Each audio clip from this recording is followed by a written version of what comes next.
Hello, ladies and gentlemen. Welcome back to another Ringside 5. I'm your host, your boy, George Mackay, and this is my PIC, the one and only voice of reason, Michelle Rougeau. Oh, thank you, sir. What a nice introduction. You didn't see it. The YouTubers will see it. I did a nice little chair curtsy for you. Chair curtsy. Yeah. Much like Jerry Springer should have had at the end of every show, a chair curtsy. No, I was thinking more Hunter Hearst Oh, right, Helmsley. the blue blood. Woo. We all can forget about the slot bucket matches. God knows me, I want to, as a Drew fan. God knows I want God to. knows I want to. I love the Godwins, but those slot bucket matches were brutal. Anyways, guys, here at Ringside 5, the concept is simple. Your host, your boy, and the voice of reason get together once a week. This concept is wrestlers, 5 wrestlers that could have flourished in a different era. That's right, we're taking wrestlers out of the era that they were in, placing them in a different era, either previous from the past or now in the present. Can't go future because it's not there yet. Well, we could if we wanted to. We could say in the distant future, this wrestler might work. Back to the Future? Back to the Future.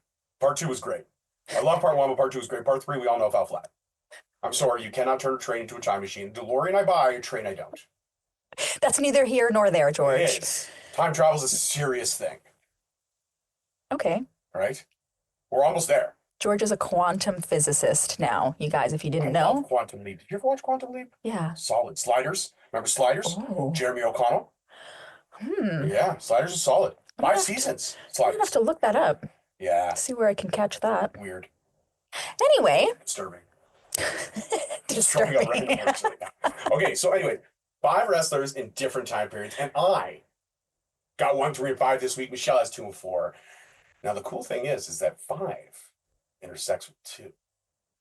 And if you don't know what I mean, I'm going to play a promo. If you can't hear it, I will try to put the promo better in post. But for right now, I'm going to play a promo, and then I'm going to introduce. Well, actually, this man introduced himself with a promo. So hang on. Yeah, he does. He does introduce himself, but take it away, George. It's old Waylon Mercy again.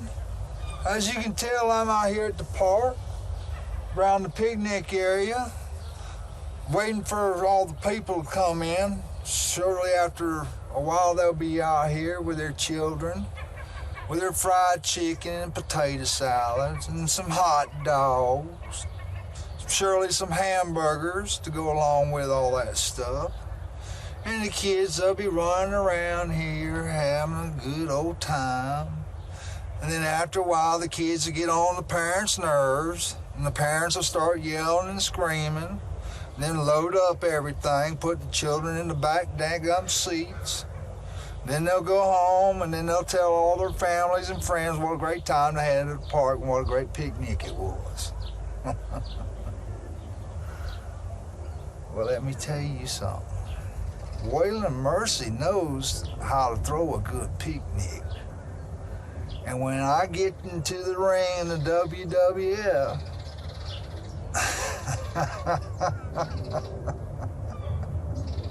I want to show you people what a picnic is all about. You know what I mean?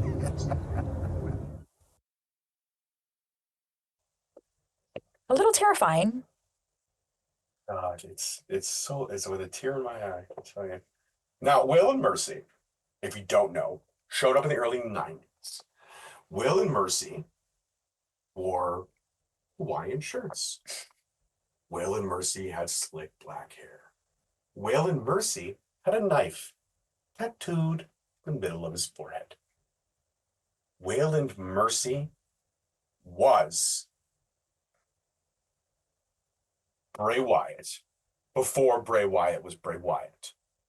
And I say this because, and follow me, I feel like Waylon Mercy would have flourished 2 years before Bray Wyatt's first run. Not the Fiend, not any of that. The first run. Follow the Buzzards, the cult leader, the head of the Wyatt family. Waylon Mercy would have been perfect in that era, and here's my reason why. I'm going to work down the rabbit hole, follow George on the rabbit hole. My armchair booking does make sense sometimes, and Michelle does smile giddily when I do make a right booking, okay? Roman Reigns, Tribal Chief, my idea. Look it up. The History Archives is there. It's there, okay? I'll never let it go. Now, Waylon Mercy debuts under a shroud of mystery with these great vignettes. They don't do that anymore. They don't do the vignette to introduce the wrestlers. Now they just flash a symbol on the screen or play a little bit of the music. They don't give us vignettes. They don't introduce the wrestlers like they used to. It was the best. The last time I remember them doing that was Carlito. That's how long ago it goes. I was going to say Jade Cargill, but they kind of just held her off. She wasn't really making a debut, but they kept giving us little. Yeah, they gave us. So it's very different. Yeah, that's true. Gone through the years. It's going to be cool. Yeah. That was the last time I remember. But these Waylon Mercy promos, listen to him. Okay, the man takes a simple pleasure like a family picnic. Okay, he lists all the great things: potato salad, chicken, hot dogs, burgers. And then he says that he's going to show the WWE Universe how much of a picnic he can throw. What does that mean? That means grotesque violence, breaking a human being, and then maybe cooking them. Who knows? The mind wanders when Waylon Mercy says picnic. Okay? I immediately thought of that Sinister. Do you know that movie, Sinister? Right? Yeah, that's what I was like, ew. You gotta say it like that. Say it. Picnic. Picnic. Picnic. Picnic. See, that's what I'm saying. Waylon Mercy just makes you want to have a picnic. I love Waylon Mercy. I was excited for Waylon Mercy as a kid. Unfortunately, he did not live up to the hype, but that's because he was in the wrong era. Put him 2 years before Bray Wyatt, then have him debut Bray Wyatt as the first follower of the Mercy family. Then we bring in Luke Harper. Then we bring in Eric Rowan. Then we bring in Braun Strowman. But then all of a sudden, they seem to be following Bray Wyatt more than Waylon Mercy. Then we get the entanglement of who really is the head of the family. Is it the Wyatt family? Is it the Mercy family? Is this the bloodline story before the bloodline? Yes, it is. But I'm not talking to Civil War. This is just for the head of the family. I'm not talking about splitting off, creating two different families, the Mercy family and the Wyatt family. No. Who's controlling this backwater Southern cult incest-fueled debacle? That's where Waylon Mercy shines. That's why he's my number 5. Had he debuted 2 years before Bray Wyatt, even if they had brought him back to kind of work him in, make him Bray Wyatt's father figure, so to speak, that would have worked out cool as well. But I believe Waylon Mercy, with all the talent that he had in promos, he wasn't really that great in the ring, but the talent he had in promos, those vignettes were enough. Check it out on YouTube. That video that I just played got 85,000 views, 1,400 likes. People appreciated Waylon Mercy. He was just in the wrong time. And that's my number 5. I like that. I like that a lot because honestly, I got really creeped out watching that promo. Like you're right. He turned something that's sweet. So sweet, like, a family picnic, and then turned it into something completely grotesque. And the fact that my mind went to that movie, dark place, right? I mean, that says enough. I can't argue with this number 5. This was a solid one. I don't know if I can add on to what you said. Well, we're 5 or 6 episodes now into the Ringside 5, and I think I pitched this idea like episode 1. And you were like, well, hold on, we gotta let's get our feet wet. This one honestly intimidated me a little bit just because I was not sure of who to choose, right? Like, how do you take somebody from one era and place them in a completely different? Yeah, like, it was a little difficult. I'm not gonna lie. So I thought, you know what, George, you take the reins on this one. I pitched this right, and you can ask her. I have my number 5 from the get-go when I pitch this. I'm like, Waylon Mercy all day long. Waylon Mercy. She's like, who? I'm like, Waylon. Trust me, Waylon Mercy. Okay, the best. All right, so that's my number 5, and that's how we kick things off here on the Ringside 5. So 5's locked in. 5 is solid. 5 could arguably be 1. No, I'm joking. It can't be 1. But Waylon Mercy deserves to be on this list, and I think he would have thrived in an alternate time period than when he originally debuted. What do you got at number 4? So at number 4, I got kind of one of my... his style is my favorite. I'm really into the cruiserweights. I'm into the high flyers. So you are, eh? I've noticed. Yeah. You go through the history so far of the Ringside 5. Any chance you can to throw in a little cruiserweight action, man, you really do like the small, agile guys. Do you know why? It's so easy for them to toss themselves around versus a bigger guy, and that's why Braun Strowman was so spectacular to me, because I'm even seeing in my head right now him run around that ring, and he's so quick and agile, but he's humongous. Like, how did those two things coexist, right? Well, You don't find it very often. You don't find it very often. So, When you do, it clicks. It is special. Yeah, it's something beautiful to watch. So at number 4, I've chosen Mustafa Ali. Reigning free agent, former X Division champion, former leader of that god-awful faction in WWE Retribution. I know, but... Bar and what was the other one? I honestly... Clayface? Razor Blades? I don't Donkey know. Butt? I don't know. I can't remember. Donkey Butt. Sorry, guys. I watched the Jerry Springer Netflix documentary. And it's completely fried his brain. I got a lot of... yeah. I got a lot of yeah. So while I do think his stint in the WWE was still very phenomenal, like, I am seeing the light up mask, like, I think that he did bring a lot of appeal, but I think he would have definitely thrived in the 1990s cruiserweight era, where we did have the Chris Jerichos, the Eddie Guerreros, again, Dean Malenko, like, there's Ultimo Dragon, there's a young Rey Mysterio. Yeah, a young Rey Mysterio. Oh, man. Juventud. I think Juventud and Psychosis. There's so many people that would have worked so well with Mustafa Ali. I think that, again, he's in an era where cruiserweights are where they are. There's a plateau. But I think that given the amount of cruiserweights that we did have in the 1990s, like look how many we just named off. I would have loved to see him go up against any of those guys. Oh, Bill. How did we forget George before John Cena had George and Billy Kidman? Chef's kiss. Stop it with that. What? Billy Kidman was not Chef's kiss. Yeah, no. Come on. What, it's nostalgic. Come on. They wore Doc Martens. He didn't even real ones. They were fake. Couldn't afford the real ones. You know what, George? This is my number 4. All right, I'm going to backtrack. I apologize. Everyone fake Doc Martens. I'm sorry. I'm backing off. Regardless, I think that there was so many opponents that he could have had beautiful matches, beautiful feuds with, and... did we mention Eddie? We did mention I did, yeah, of course. Come on. I want out of my contract, Derek. I'm going to pour coffee on myself. Some of the notable rivalries that I definitely thought, hands down, Rey Mysterio, Eddie Guerrero, Chris Jericho, just, for the top 3 out of my head. But I would actually like to see Mustafa Ali and Dean Malenko.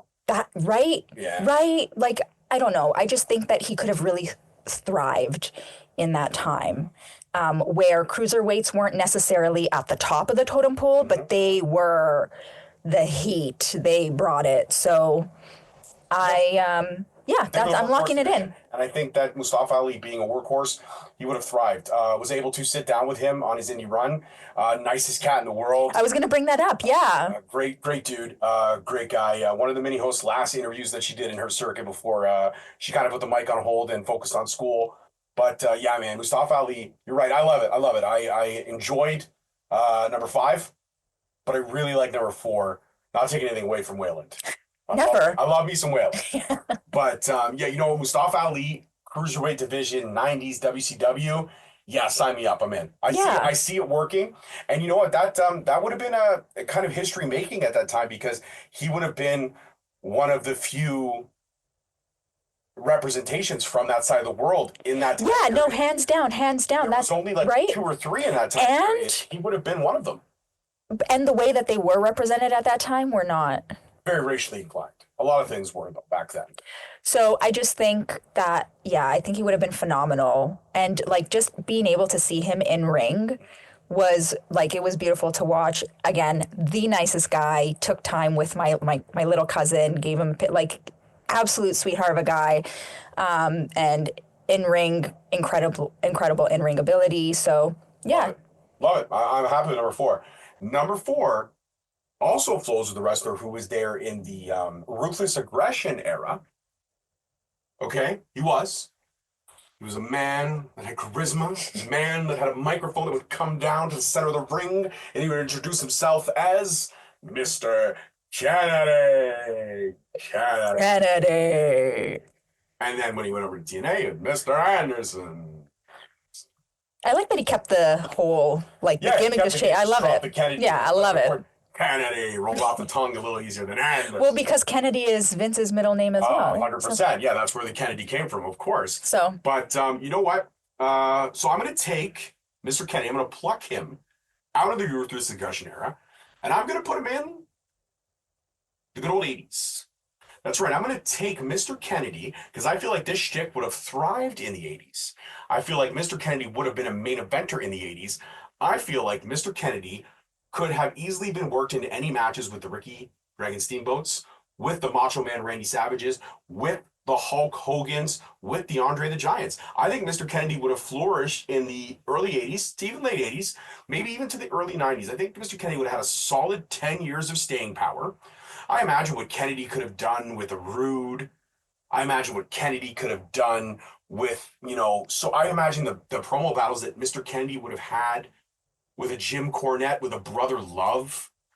I imagine that Mr. Kennedy would have thrived in a world like this. And you know what would have been smart? Is instead of having the microphone come down, you'd have Howard Finkel do the Kennedy. He did do the Kennedy here and there in the Attitude Era, but a young, virile, amazing Howard Finkel. Virile. Ooh. We're going to go virile. But Mr. Kennedy would have flourished in the early 80s. Like, I'm thinking WrestleMania 2, we would have seen him. And I think he would have had some amazing, phenomenal WrestleMania moments. He might have even stolen a moment or two. Because Mr. Kennedy, as much as the stick was fun, this dude could wrestle. Yeah. He wasn't the greatest wrestler of all time, but he could hold it down. And yeah, don't get me wrong, he was in the main event mix when he was in the Ruthless Aggression era. But I feel like he would have flourished and been a multiple-time WWF champion in the early era. I could have seen him going toe-to-toe with a Bret the Hitman Hart. I could have seen him going toe-to-toe with Yokozuna.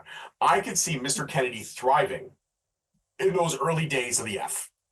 So with that, I say Kennedy out of Ruthless into the 80s. Give me that character work. Lock it in. Number 3. What do you think? This is how we know that we're really good friends, because Mr. Kennedy would have been my number 3. I did think of Mr. Kennedy myself, but I had 2 and 4, and I didn't think that either of those placements was fair because Kennedy, like, it's playing in my head right now. I took a pause to just appreciate it. Really, I reached when I start talking about him. You can see it on the YouTube video. I reached for the mic. It's not here, but it's coming down. Don't worry. I should have found a way to somehow make it come down just the one time. Would have been amazing. Yeah, we need a whole police system. There on the ladder and just bring the mic down. Would have been incredible. So good. That thing's. Maybe I can post like a mic just coming down in the middle. Don't do that. I won't do it. Don't do that. Listen, don't steal thunder that is Kennedy. Now, when you had Kennedy on your list, where would you have placed Kennedy? First off, do you like my placing in the 80s? Yeah, I do. I see it working. I think just the persona would have worked there, and then everything else along kind of would have meshed. So would you have flown in the same era? Yeah. Where were you looking for Kennedy in the 80s as well? Yeah, and I just think like those were big personalities. That was what was the thing. Like I was watching, it was Macho Man shooting on Hulk Hogan a little bit, but just even that, like, it wasn't like to promote the album, was it? No.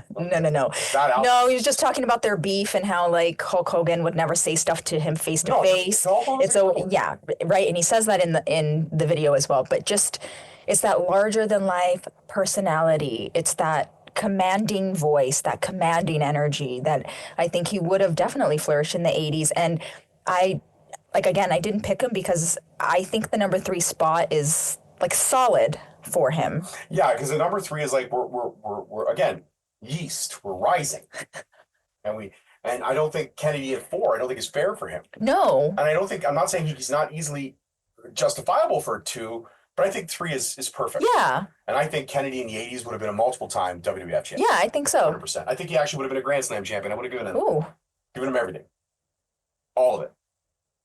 Actually, I could see him. You know what? Another one I didn't think of. What about him and Harley Race going at it for the NWA title? Oh, that would have been dope. That would have been very interesting. Yeah, Texas Tornado. Lot of solid people he could have really mangled. Yeah, really got mangled. No, I like that. I can see him easily taking Harley Race down. I love Harley Race, but I think Kennedy would have. Oh yeah, I would have destroyed him. That's like Rambo versus Rocky in boxing ring in the jungle. The jungle. Duh. Rambo wins. Come on. All right, so who do you got now? Like I said earlier in the episode, if you paid attention to the Easter egg, I said 5 and 2 coexist. They flow. They flow. Now that you hear what I would have done with 5, let's hear 2. So number 2 is Bray Wyatt. Oh my God, I didn't see it coming. Oh my God, shock.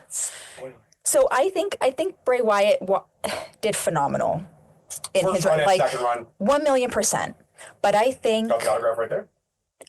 with opponent wise, I think he would have flourished in the Attitude Era, let's say circa 97, 2002, Oh like wow, that. you're throwing Bray up in the Attitude. Wow. Yeah, that's where I see him. Pictured him there. Honestly, I see him thriving against like a Mick Foley, Yeah, okay. right? Like that psychological warfare Yeah. is a lot. And on top of that, Mick Foley has like a range of characters. So like whoever he was at that particular moment in time, I think would have been fine. Yeah, he would have had to go dark with the Mankind, but would have had to like kick it up a notch to beat Bray. He would have had to go Cactus Jack. Yeah, like you know what I mean? I think it would have brought out something special in Mick Foley. And then, of course, we can't miss what he could have done with The Undertaker. The personas are very much alike, whereas Bray Wyatt was more, I would say he's more cult leader than supernatural, like Southern cult, maybe hoodoo voodoo. Yeah, that's why I was Yeah. pretty much saying how Waylon and him would have And perfectly, yeah. right, that's why that chemistry, oh my God, that would have been fantastic. The way you broke that down too, with like, you know, who's better. It's like this, Wayland is like Jesus, but Bray is like his disciple, and everyone's following the disciple instead of Jesus. And he's like, what the heck, man? Yeah, what's going on? Don't worry, Sugarbug, I'll make you famous. Yeah. You know what I mean? You know?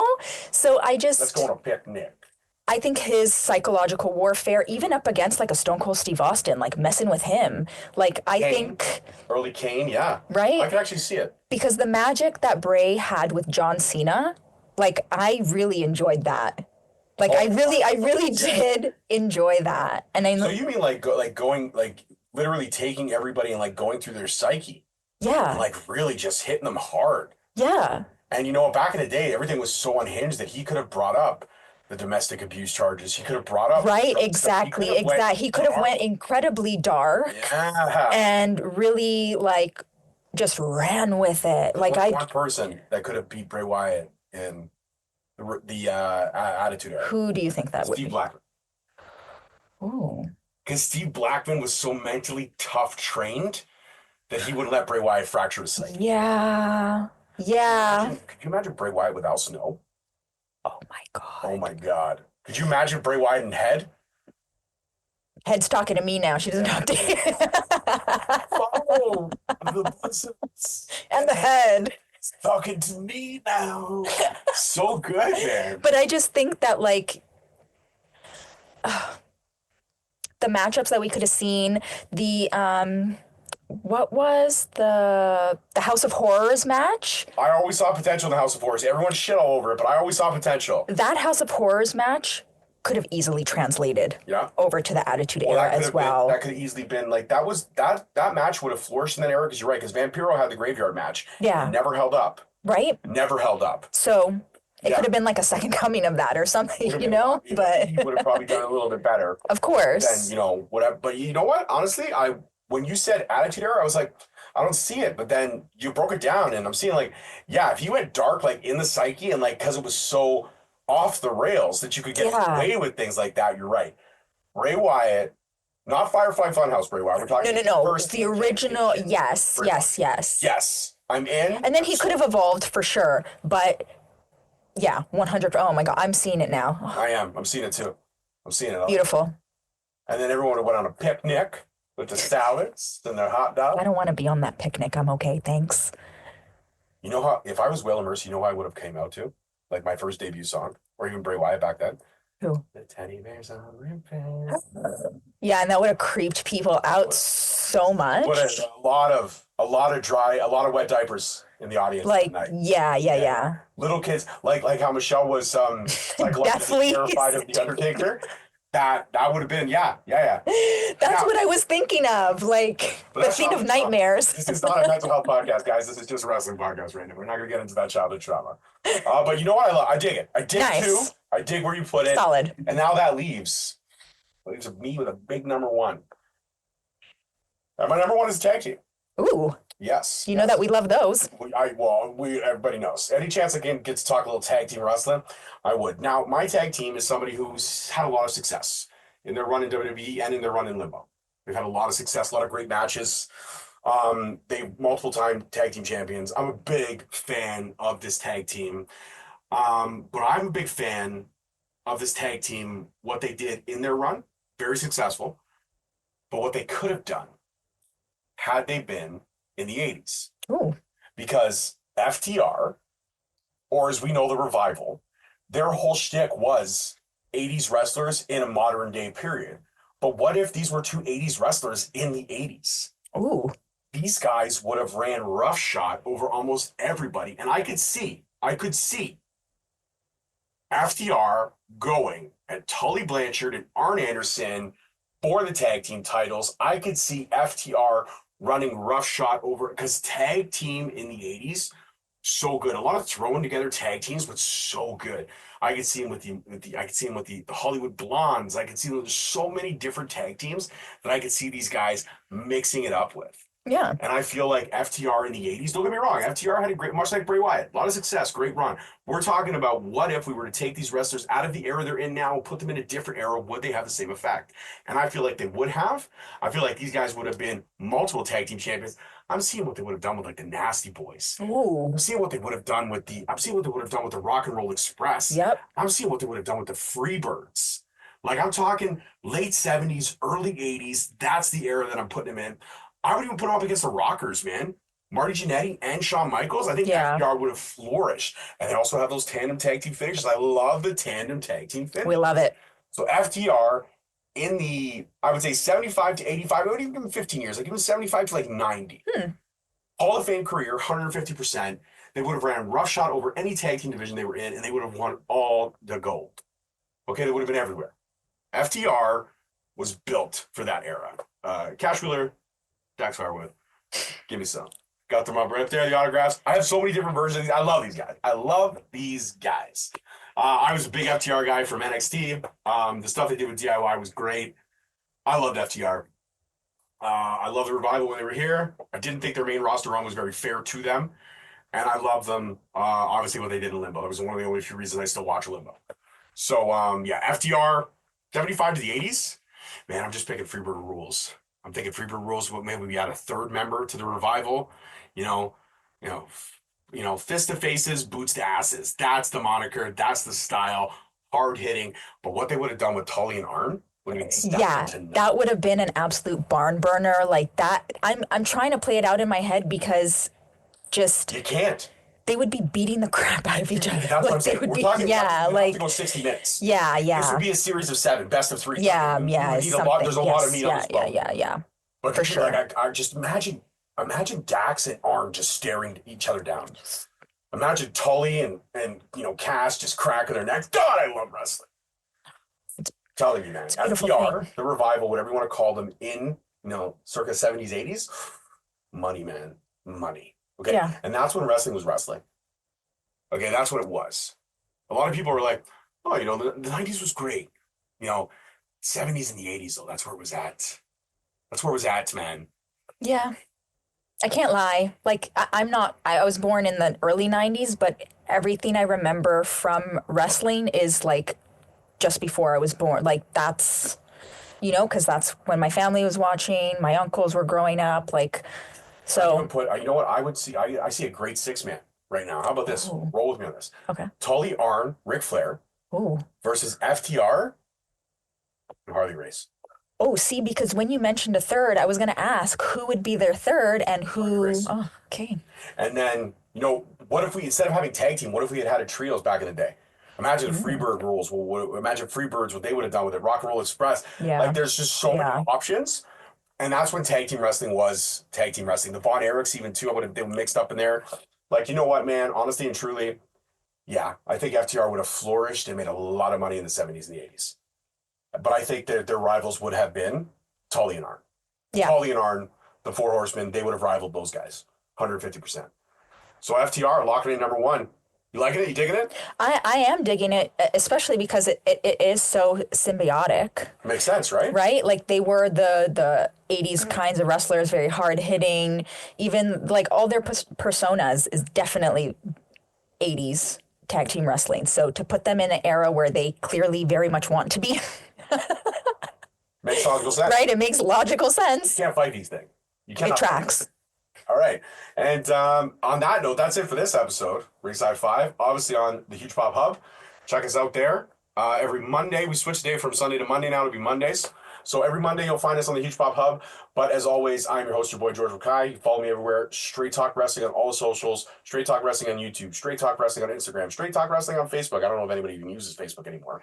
@_ Straight Talk on that Bird X, whatever. Whatever that is. Yeah, whatever that thing is. Elon Musk's thing.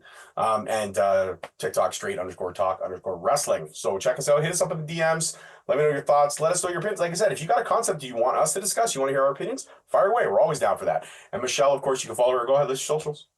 Just on Instagram, Michelle Arujo _ We'll be weird, guys.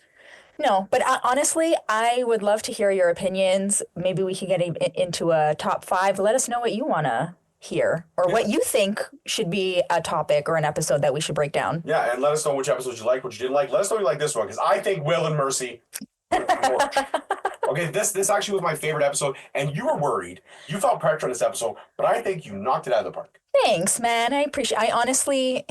I think taking 2 and 4 made me feel a lot more comfortable, and I could really like zone in, put the blinders on, and Yeah, fair enough. You know, yeah. And 1, 3, and 5 was easy. It's always tough. And you know what? It's funny because if you look at it this way, if you break it down, okay, the debut episode I threw out Kevin Federline as 5. The people would be like, "Oh, it's a joke." It's a joke. It's not though. If you hear the way things played out and how things worked out, it made sense. And you're like, why would you throw like a rando like Waylon Mercy, whose career fizzled as quick as his debut? Because the debut was everything. The vignettes were what hooked me. And when Waylon Mercy debuted, was I disappointed? Sure. But the vignettes hooked me nonetheless. It hooked me enough to want to watch that Saturday night's main event when he did debut. Well, I mean, even in journalism, they teach you that like the first line or the first 2 like needs to, right? So, I mean, they were doing their job. They got you with the vignettes. Can't be upset about that. Little Huckleberry. Want to come down for a picnic? No, I don't. I do not. Little firefly. Somebody call my mom. Fireflies at night. I need an adult. And the fact that he did that promo at a playground. But just the way he said it, just remember the first line. Well, Will Mercy here again. And I'm here at the park where families will be showing up with the kids for the picnics. And little kitties will be running around. How many times did you watch this promo, by the way? When I was a kid, I loved this promo. Okay, you know why I love this promo? You know why I picked that exact one? He had 5 vignettes. You know why I picked that exact one? Because I was sick with tonsillitis back in the day when Will and Mercy was debuting. And I missed Saturday night's main event. So the parentals, sperm and egg donor, they taped. Ooh, oh, that's so nice. This was the tape. So I watched, I felt this vignette cold. I wanted to be Waylon Mercy for Halloween. I was all in, dude. Oh my God, everything makes sense now. Shut up. I was all in. Anyways, whatever. Waylon Mercy, going on a picnic. That's it for Ringside 5. As always, I'm your host, your boy. Oh my God. George Wakai here. Peace, love, and wrestling. See you later from Michelle Arujo. Bye.